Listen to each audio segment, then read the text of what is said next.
हरे कृष्णा। सभी भक्तों को मेरा दंडवत प्रणाम। सबका स्वागत है आज के इस प्रातःकालीन श्रीमद् भागवत क्लास में। हम लोग आज तीसरा स्कंद का एक नया अध्याय पढ़ना प्रारंभ करेंगे, जिसमें ब्रह्मा जी अपने सारे संतानों की उत्पत्ति करते हैं। इसमें कैसे उनके शरीर के एक एक भाग से अलग अलग उनके संतान निकलते हैं और कैसे वो इस पूरी दुनिया को जीवों से भर देते हैं। ओम ज्ञानतिमिरान्धस्य ज्ञानञ्जनशलाकया चक्षुरुन्मीलितं तस्मै श्रीगुरवे नमः। नमो विष्णुपादाय कृष्णप्रेष्ठाय भूतले श्रीमते भक्तिवेदान्त स्वामिनिधि नामिने। नमस्ते सरस्वती देवे गौरवाणी प्रचारिणे श्री कृष्ण। जय श्री कृष्ण।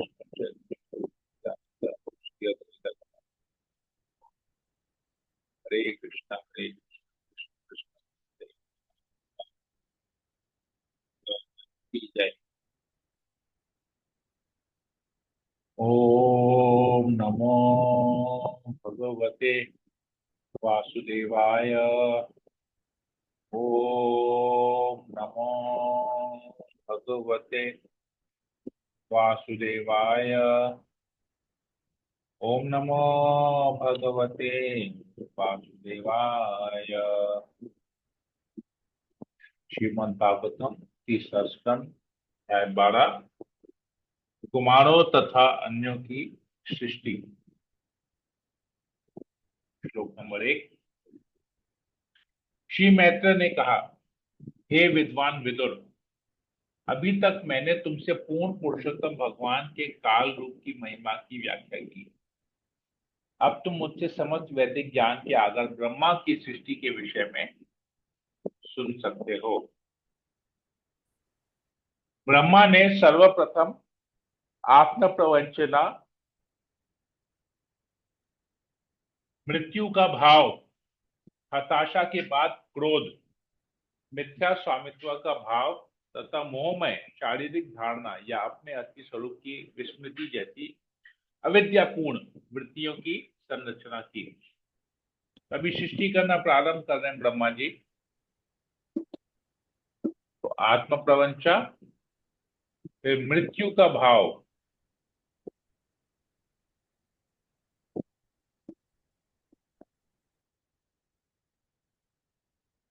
हताशा के बाद क्रोध, मतलब अगर डिसअपॉइंटमेंट के बाद एंगर, फ्रस्ट्रेशन के बाद एंगर, मिथ्या स्वामित्व का भाव, मतलब ये मैं और मेरा, तथा मोहमय शारीरिक धारणा, मतलब मैं ये शरीर हूं। ये सब ब्रह्मा जी क्रिएट करते हैं। ऐसी भ्रामक सृष्टि को पाप में कार्य मानते हुए ब्रह्मा जी को अपने कार्य में अधिक हर्ष का अनुभव नहीं हुआ। अतएव उन्होंने भगवान के ध्यान द्वारा अपने आप को परिशुद्ध किया। तब उन्होंने सृष्टि की दूसरी पारी की शुरुआत की। तो पहले जो ब्रह्मा जी ने सृष्टि किया उससे ब्रह्मा जी खुश नहीं थे।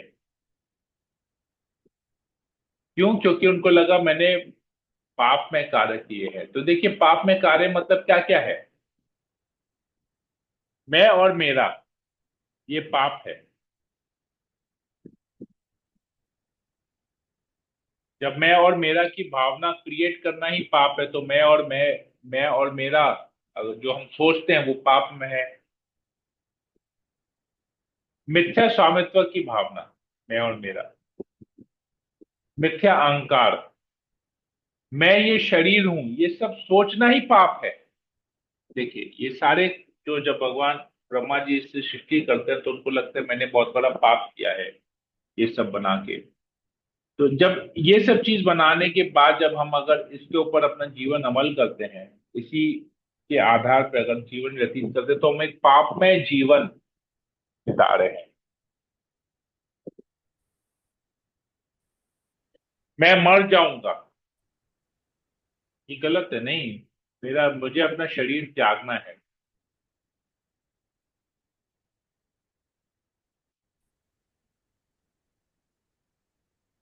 फ्रस्ट्रेशन, फ्रस्ट्रेशन के बाद एंगर, क्रोध, हताशा के बाद क्रोध, तो फ्रस्ट्रेट होना भी और उसके बाद गुस्सा करना सब पाप में कार्य। मिथ्या स्वामित्व का भाव, मैं और मेरा, अपने आप को शरीर समझना, ये सब पाप में कार्य में आता है। तो ब्रह्मा जी ने ये सब तो लगा कि मैंने गलत किया है, तो वो ध्यान पे बैठे। इसलिए कहते हैं हमको ये सब चीज से अगर दूर होना है ना, तो हमको भक्ति करनी चाहिए। इन सब पाप में कार्यों से अगर हमको बचना है, मैं और मेरा, ये मिथ्या अहंकार, ये क्रोध, ये फ्रस्ट्रेशन, ये सब चीज से बचना है ना, तो हमको भगवान की भक्ति करनी चाहिए। तभी हमको समझ में आएगा कि एक्चुअली में हमको करना क्या है। तभी ब्रह्मा जी को भी समझ में आया कि अब मुझे एक्चुअली में क्या क्रिएट करना है, ये सब तो मैंने बना दिया है और पाप किया है। अब सही करना है, कार्य को सही करना है। सर्वप्रथम ब्रह्मा ने चार महान मुनियों को उत्पन्न किया, जिनके नाम सनत, सनंद, सनातन तथा सनत कुमार हैं। चतुर कुमार जिसे हम लोग कहते हैं। सनक, सनंद, सनातन, सनत कुमार।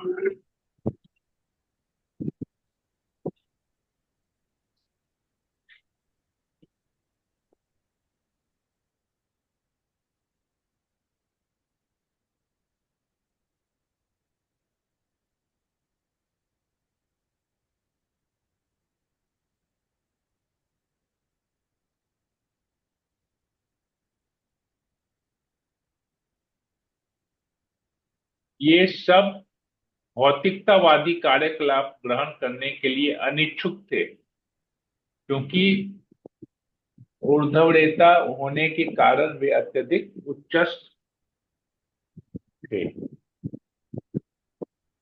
तो उनमें भौतिक कार्य करने की तनिक भी इच्छा नहीं थी। ये लोग बहुत महान, प्योर और लिबरेटेड सोल्स थे। पुत्रों को उत्पन्न करने के बाद ब्रह्मा ने उनसे कहा, पुत्रों, अब तुम लोग संतान उत्पन्न करो। किंतु पूर्ण पुरुषोत्तम भगवान वासुदेव के प्रति अनुरक्त होने के कारण उन्होंने अपना लक्ष्य मोक्ष बना रखा था। अतएव उन्होंने अपनी अनिच्छा प्रकट की। ब्रह्मा जी ने बोला, अब तुम लोग संतान उत्पत्ति करो, उत्पन्न करो संतान। तो बोल नहीं, हम लोग आजीवन ब्रह्मचार्य का पालन करेंगे, हम ये सब चीज में नहीं फंसेंगे। जब वो लोग मना करते हैं ऐसे, तो पुत्रों द्वारा अपने पिता के आदेश का पालन करने से इनकार करने पर ब्रह्मा के मन में अत्यधिक क्रोध उत्पन्न हुआ, जिससे उन्होंने व्यक्त न करके दबाए रखना चाहा। तो ब्रह्मा जी, जिन्होंने क्रोध की सृष्टि की, वही अभी क्रोधित हो रहे हैं।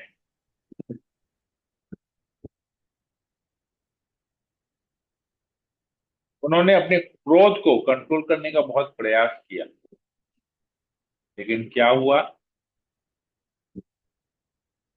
यद्यपि उन्होंने अपने क्रोध को दबाए रखने का प्रयास किया, किंतु वह उनकी भौहें के मध्य से प्रकट हो ही गई, जिससे तुरंत ही नील लोहित रंग का बालक उत्पन्न हुआ। तो ब्रह्मा जी के फोरहेड से, या कहा जाए आईब्रोज के बीच से, भौवें के मध्य से, जहां पर माता जी लोग बिंदी लगाते हैं, उस जगह से नील लोहित रंग का एक बालक उत्पन्न हुआ। जन्म के बाद वह चिल्लाने लगा, हे भाग्य विधाता, हे जगत गुरु, कृपया करके मेरा नाम तथा स्थान बतलाइए। बालक उत्पन्न हुआ और कहा, मेरा नाम क्या है और मैं कहाँ रहूंगा? आपने तो मेरी उत्पत्ति करी।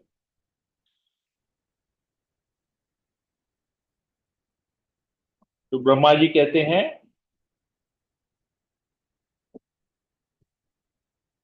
ब्रह्मा जी ने उसको शांत किया, मृदु वाणी से उस बालक को शांत किया और कहा, मत चिल्लाओ, जैसा तुम चाहोगे मैं वैसा ही करूंगा। तो तुम्हें नाम चाहिए, तुम्हें रहने के लिए जगह चाहिए, मैं तुम्हें नाम भी दे रहा हूँ, तुम्हें जगह भी दे रहा हूँ, स्थान भी दे रहा हूँ।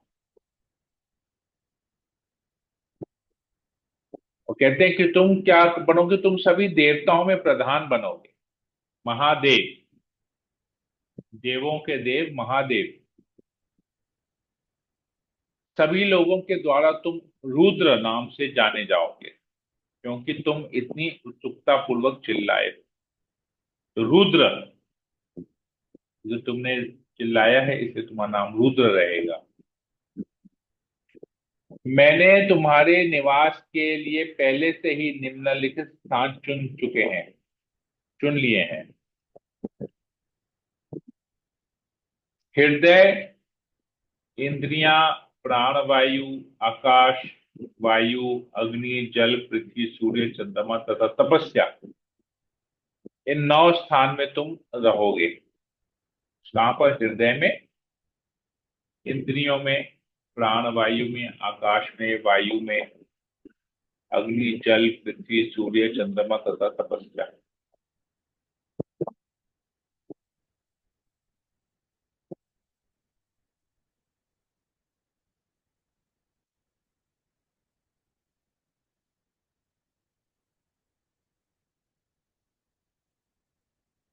क्यों ये सब जगह कहा गया है?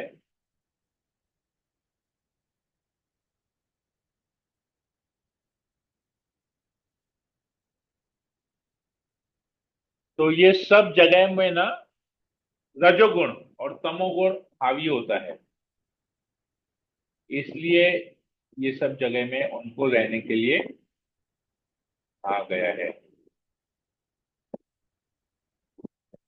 कहते हैं, आगे कहते हैं, हे बालक रुद्र, तुम्हारे 11 अन्य नाम भी हैं।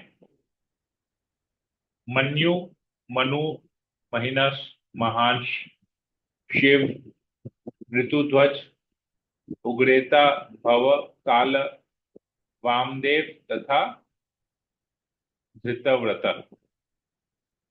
तो ये रुद्र के, शिव जी के अलग अलग नामों में से एक नाम है, या रुद्र के अलग अलग नाम में एक नाम शिव भी है, और ये सब अलग अलग नाम है, 11 नाम। तो पहला रुद्र, रुद्र के और अलग 11 नाम। हे रुद्र, तुम्हारी 11 पत्नियां भी हैं, जो रुद्राणी कहलाती हैं, और वे इस प्रकार हैं। तो ये जो 11 अलग अलग नाम है, या 11 अलग अलग जगह पे जहाँ शिव रुद्र रहेंगे, उन 11 जगहों पे उनकी 11 पत्नियां भी रहेंगी। धी, धृति, रसला, उमा, नियुत, सर्पी, इला, अंबिका, इरावती, स्वधा तथा दीक्षा।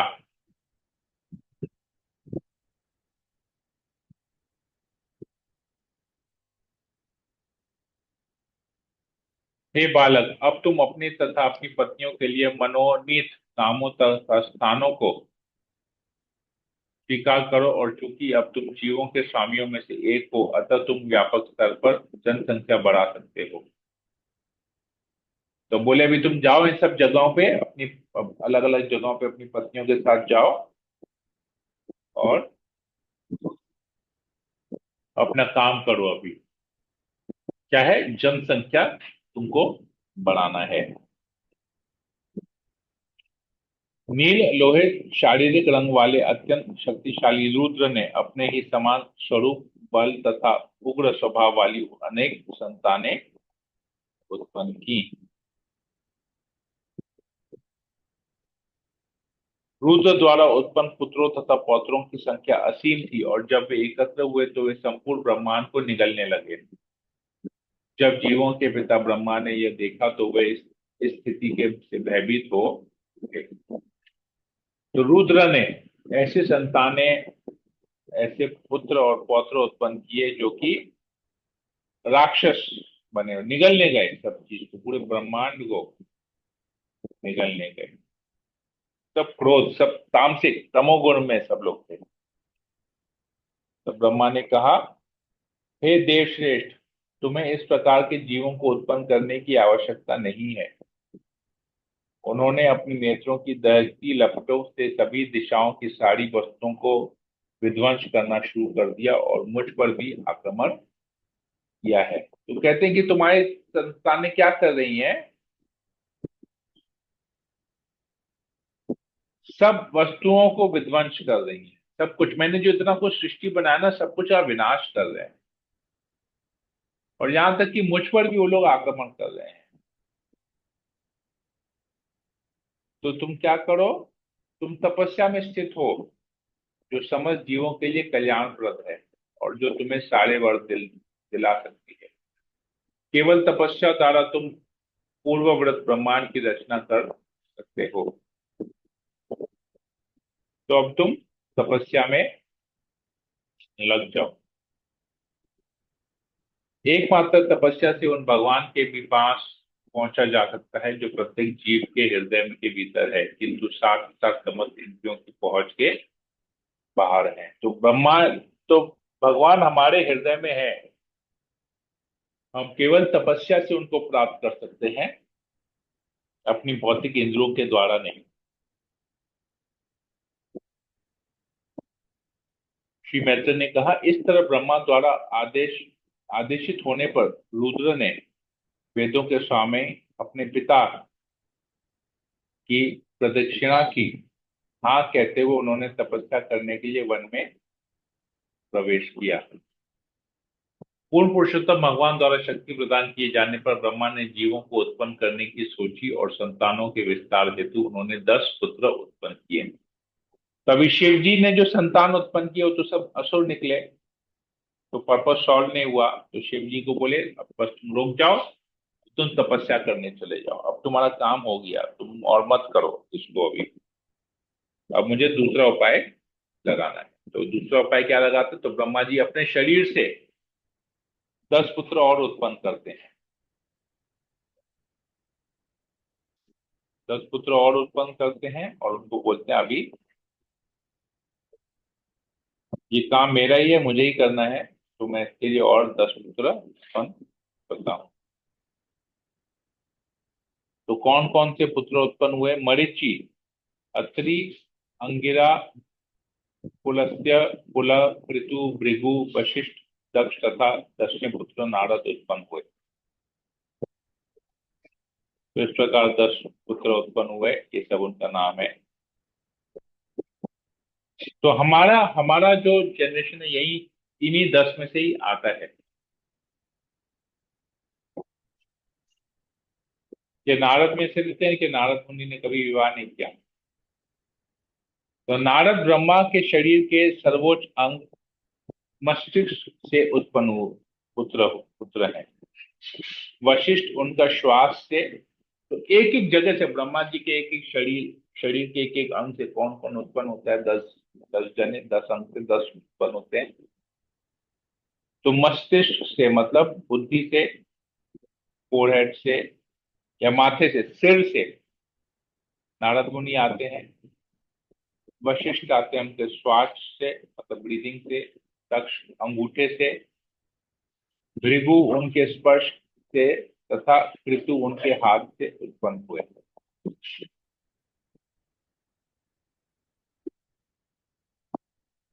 पुलस्त्य ब्रह्मा के कानों से, अंगिरा मुख से, अत्रि आंखों से, मरीचि मन से तथा पुल नाभि से उत्पन्न हुए।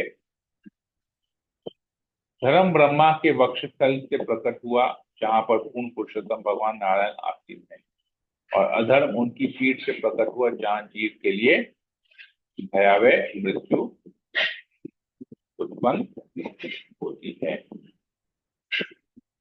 काम तथा इच्छा ब्रह्मा के हृदय से, क्रोध उनकी बहुओं के बीच से, लालच उनके ओठों के बीच से, वारी की शक्ति उनके मुख से, समुद्र उनके लिंग से तथा निम्न एवं गर्हित कार्यकलाप समस्त पापों के स्रोत उनकी गुदा से प्रकट हुए।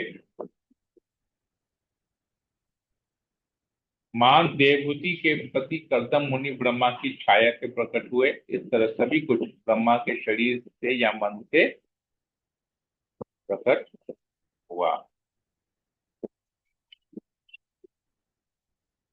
हे विदुर, हमने सुना है कि ब्रह्मा के वाक नाम की पुत्री थी जो उनके शरीर से उत्पन्न हुई थी, जिसने उनके मन को यौन की ओर आकृष्ट किया, यद्यपि वह उनके प्रति कामासक्त नहीं थी। अपने पिता की अनैतिकता के कार्य में इस प्रकार मुग्ध पाकर मरीचि इत्यादि ब्रह्मा के सारे पुत्रों ने अतीब आदर पूर्वक यह कहा, हे पिता, आप जिस कार्य में अपने को उलझाने का प्रयास कर रहे हैं उसे न तो किसी अन्य ब्रह्मा द्वारा न किसी अन्य के द्वारा न ही पूर्व कल्पों में आपके द्वारा कभी करने का प्रयास किया गया, न ही भविष्य में कभी कोई ऐसा दुस्साहस करेगा। आप ब्रह्मांड के सर्वोच्च प्राणी हैं, अतः आपने अपनी पुत्री के साथ संभोग क्यों करना चाहते हैं और अपनी इच्छा को वश में क्यों नहीं कर सकते? यद्यपि आप सर्वाधिक शक्तिमान जीव हैं, किंतु यह कार्य आपको शोभा नहीं देता, क्योंकि सामान्य लोग आध्यात्मिक उन्नति के लिए आपके चरित्र का अनुकरण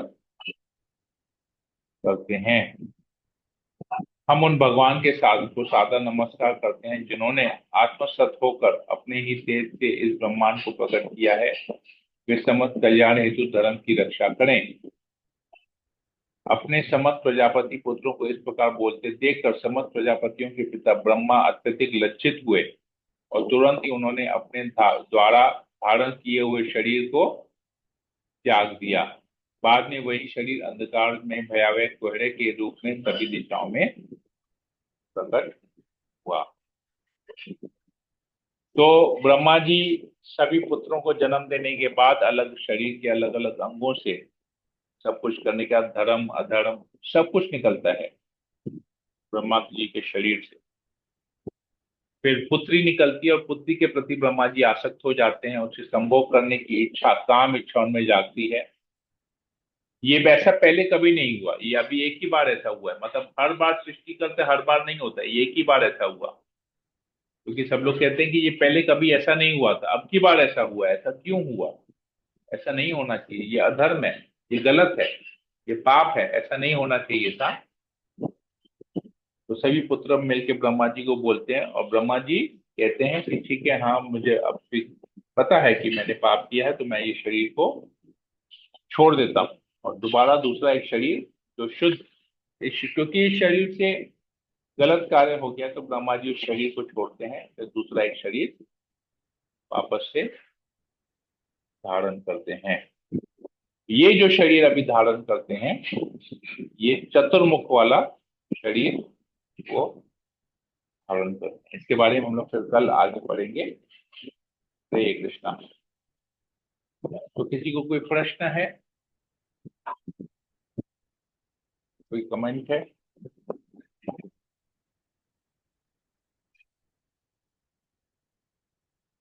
very informative class Prabhu ji, Hare Krishna. Hare Krishna. Thank you. और कोई?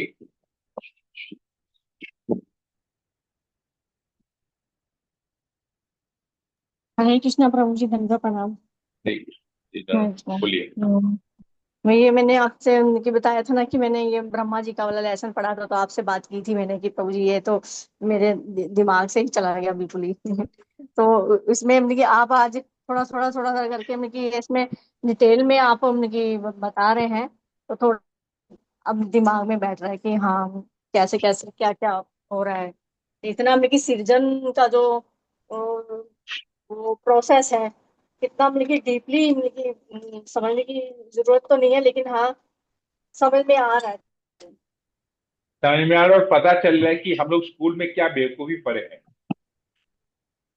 हमारा स्कूल का हाँ, हिस्ट्री ज्योग्राफी कितना बेकार है, इससे पता चलता है कि अपने अपने कितने वर्ष बर्बाद किए सब बेकार की चीजों पर, बेकार की चीजें पर। हिस्ट्री में तो मुगल ही पढ़ते रहे।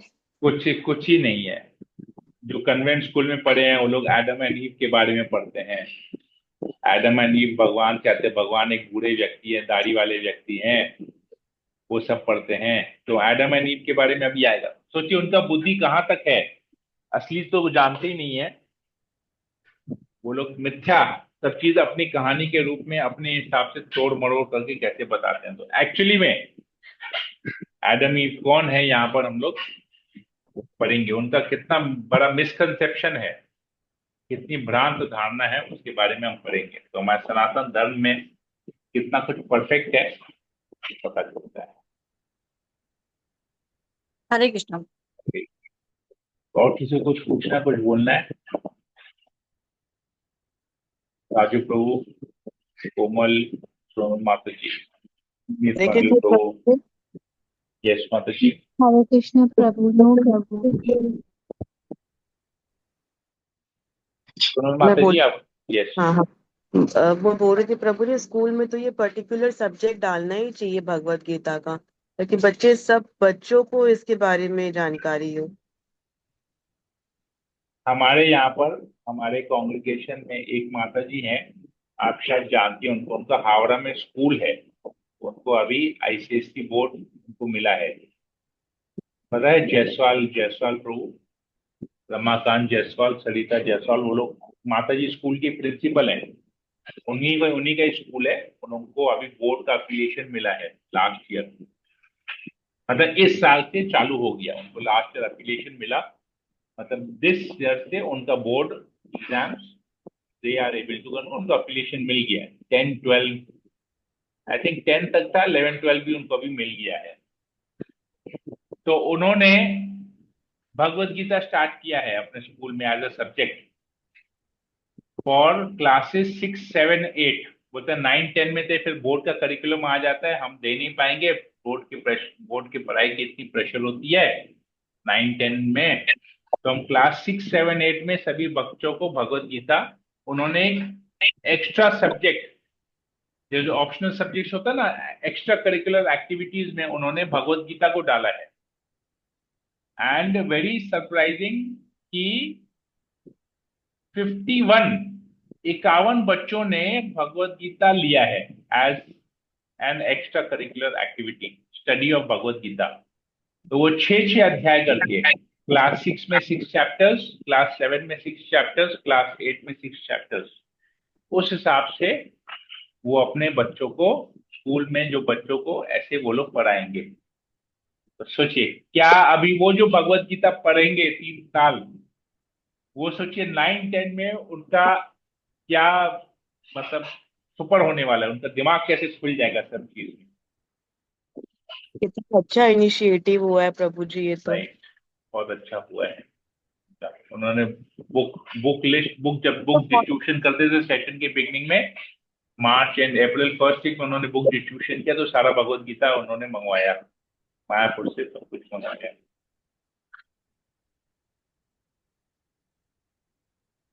लेकिन प्रभु जी कॉन्वेंट स्कूल्स में ना इसके बारे में कोई सुनते ही नहीं है। हाँ, वो लोग तो बाइबल के आगे कभी देखे ही नहीं है। ठीक है, जिसकी जैसी किस्मत। वहां पर उनके स्कूल में माता जी मुझे बता रही थी कि जब उनका इंटरव्यू हो रहा था, बच्चों के इंटरव्यू ले रही थी, तो उसमें से फर्स्ट टाइम उनके स्कूल में कुछ मुस्लिम पेरेंट्स आए अपने बच्चों को एडमिशन देने के लिए। तो उन्होंने इंटरव्यू लिया, उन्होंने बताया कि हम लोग ये स्टार्ट करने वाले हैं। तो जिसमें से एक पेरेंट थोड़ा सा नाराज हुआ, बोला आप क्यों, आप हिंदू का प्रचार कर रहे हैं? तो माता जी ने बोला भगवत गीता इज नॉट हिंदू ग्रंथ, क्योंकि ये दिस इज प्योर साइंस। क्योंकि ये जब बोला गया था 5,000 साल पहले, तो जब 5,000 साल पहले इस दुनिया में कोई हिंदू नहीं था, कोई मुस्लिम नहीं था, कोई सिख, दूसरा कोई धर्म नहीं था। There was only one religion, को सनातन धर्म कहते हैं। मतलब हर एक जीव को भगवान की सेवा करनी चाहिए। हर एक जीव का भगवान के साथ क्या रिलेशन है, ये इस गीता के माध्यम से बताया जा रहा है। तो this is not a Hindu scripture, तो ये प्योर साइंस है। तो अगर आपको लगता है कि आप उसको ऊपर वाले से क्या रिलेशन है, अगर समझना है, आप चाहते हैं आपका बच्चा समझे, तो आप उसको एडमिशन दिला सकते हैं। अगर आपको लगता है नहीं, आप अपने हिसाब से अपने बच्चे को पढ़ाएंगे, तो फिर that is up to you, you will not force, but this we have introduced and this will be compulsory in class 6, 7, 8। तो एक पेरेंट ने अपने बच्चे को वहां नहीं डाला, एंड दी अदर पेरेंट्स, जो लोग इस बात को समझे, दे टुक इट कि दिस इज ऑल्सो एजुकेशन। ये एक एजुकेशन है जो हमको दूसरे के बारे में, आज हम फ्रेंच रेवोल्यूशन के बारे में पढ़ेंगे, फ्रांस के बारे में पढ़ेंगे, रशिया के बारे में पढ़ेंगे। क्या जरूरत हमको सब पढ़ने का? वो सब इतिहास हम क्यों पढ़ेंगे? हम एक्चुअल में इतिहास जो है, हम कहाँ से आए हैं, हमको वो पढ़ना चाहिए। तो बाकी सब लोगों ने उसको एक्सेप्ट किया, एंड दे उन लोगों ने अपने बच्चों को स्कूल में एडमिशन करवाया है। मैं खुद हैरान हो गया, माता जी इतना स्ट्रांगली बोली हैं और इतना समझा के बोली है, हालांकि माता जी भी खुद भक्ति शास्त्री कर रही हैं अभी, and she was really convinced. तो उनको लगा कि नहीं, मैं भक्ति शास्त्री कर रही हूँ, इतना ज्ञान है, मेरा फर्ज बनता है बच्चों को ये देना एज ए प्रिंसिपल। तो उन्होंने इसलिए 6, 7, 8 में इसको डाला। 9, 10, क्योंकि 9, 10 में फिर बोर्ड का करिकुलम आ जाता है, तो उनके हाथ बन जाते हैं, they can not go beyond what the board prescribes. इसीलिए उन्होंने 6, 7, 8 में इसको डाला है, जो भी इंग्लिश में डाला है। तो जो भी टीचिंग होगा वो इंग्लिश में होगा, क्योंकि उनका इंग्लिश मीडियम स्कूल है, इसीलिए इंग्लिश में ही डाला होगा। राइट, ठीक है, थैंक यू माता जी। और किसी को कुछ पूछना है, कुछ बोलना है? नहीं, ठीक है, फिर हम सेशन को यहीं एंड करते हैं। हरे कृष्णा कृष्ण कृष्ण हरे हरे, हरे राम राम राम हरे हरे। पंचाकल्पतरुभ्यश्च कृपा सिन्धुभ्येव च पतितानां पावनेभ्यो वैष्णवेभ्यो नमो नमः। सम्यक् भक्तवृंद की जय, श्रील प्रभुपाद की जय, रामदास की जय। हरे कृष्णा।